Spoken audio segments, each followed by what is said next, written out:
नाजरीन, इंसान खुदा की पैदा करदा मखलूक है, उस खुदा की जिसने उसे खूबसूरत तरीन शक्ल में पैदा किया।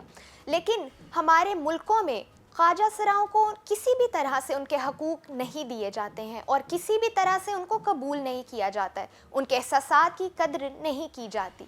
लेकिन अब ऐसा होना जा रहा है कि बांग्लादेश में ख्वाजा सराओं के लिए पहले दीनी मदरसे का क़याम होने जा रहा है। इस निजी दीनी मदरसे में 150 से ज़्यादा तुलबा की गुंजाइश है और वहाँ वोकेशनल मज़ामीन की तालीम भी मुफ्त दी जाएगी।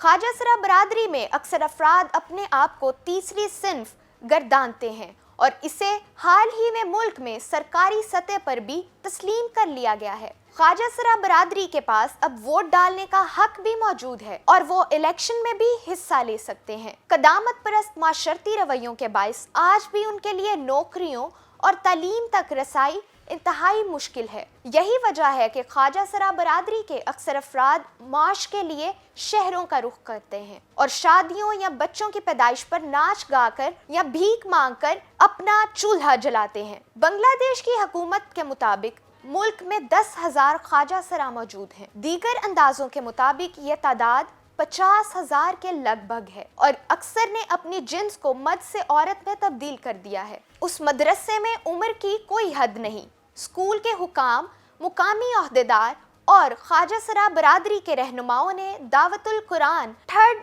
जेंडर मदरसा के पहले रोज एक तकरीब में शिरकत की। यह मदरसा ढाका में लोहार पुल के नज़दीक कामरान नगर 4 इलाके में वाक़ है। उस 3 मंजिला इमारत में सिग्नेचर से क्लासेस का बाकायदा आगाज किया गया है। ये मदरसा एक ऐसी गैर सरकारी फलाही तंजीम की माली मावनत से बनाया गया है जो मरहूम कारोबारी शख्सियत अहमद फरदौस बारी चौधरी के विरसे में छोड़ी गई। अहमद फरदौस का ख्वाब था कि वो ख्वाजा सरा बरादरी को तालीम दिलवाएं। अब तक मुल्क में खसूसी तौर पर ट्रांसजेंडर बरादरी के लिए कोई स्कूल नहीं खोला गया था। उस स्कूल में दाखिले के लिए उम्र की कोई कैद नहीं और ये उम्मीद की जा रही है कि यहाँ से तालीम हासिल करने के बाद तुलबा को मुतअद्दिद पेशों से वाबस्ता होने का मौका मिलेगा। उस मदरसे के सेक्रेटरी तालीम और ट्रेनिंग मोहम्मद अब्दुल अजीज हुसैनी ने गैर मुल्की खबर रसां इदारे से बात करते हुए कहा है कि ये खासी बड़ी उम्र में पता चलता है कि आया कोई थर्ड जेंडर का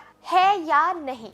यही वजह है कि हमने उम्र की कोई हद मुतय्यन नहीं की। यहाँ ख्वाजा सरा बरादरी का कोई भी फर्द दाखिला ले सकता है, चाहे उनकी उम्र कोई भी हो। उस स्कूल के नए तुलबा में से शिल्पी नामी एक ख्वाजा सरा ने बताया कि उनकी बरादरी में ना ख्वानदगी अरूज पर है। हमें कोई नौकरी पर रखना ही नहीं चाहता। अगर हम कुछ तालीम हासिल कर लें तो हम कहीं काम कर सकते हैं, लेकिन हमारे लिए तालीम का कोई निज़ाम ही नहीं है। शिल्पी, जिनके नाम का मतलब फनकार है, कहती हैं कि यही वजह है कि हम अपने आबाओ अजदाद की तरह नाच या गा कर पैसे कमाते हैं। हम पुरवकार जिंदगी बसर करना चाहते हैं। शिल्पी ने 9वीं जमात तक तालीम हासिल की, लेकिन फिर उन्हें स्कूल इसलिए छोड़ना पड़ा क्योंकि उन्हें वहाँ हरासा किया जाता था। जब मुझे इस बात का इल्म हुआ कि मैं एक ख्वाजा सरा हूँ और स्कूल में सब मुझसे नफरत करते हैं, डरते हैं या मुझ पर तनकीद करते हैं, तो मैंने उसके बाद से तालीम हासिल नहीं की। अगर हमारे लिए अलहदा निज़ाम तालीम होता तो हमें कोई तज़हीक का निशाना ना बनाता। अब्दुल अजीज हुसैनी के मुताबिक बांग्लादेश में ख्वाजा सरा बरादरी को अपने घरानों और माशरे की जानिब से नज़रअंदाज कर दिया जाता है। अगर किसी ख़ानदान में ख्वाजा सरा पैदा होता है तो उसके वालिदैन अमूमन उसे अपनाने से इनकार कर देते हैं। तो आप किस तरह उसको अपना सकते हैं? हम चाहते हैं कि ख्वाजा सरा माशरे पर बोझ ना बने। हमने ये मदरसा इसलिए बनाया ताकि यहाँ कुरान पढ़ सकें और बाद में इज़्ज़त की नौकरी कर सकें।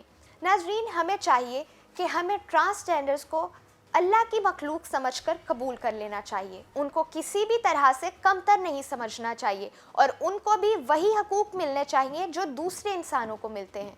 और हमारी स्टोरी आपको कैसी लगी कमेंट बॉक्स में ज़रूर बताइएगा और ऐसी मज़ीद स्टोरीज़ देखने के लिए हमारा चैनल ज़रूर सब्सक्राइब कीजिएगा।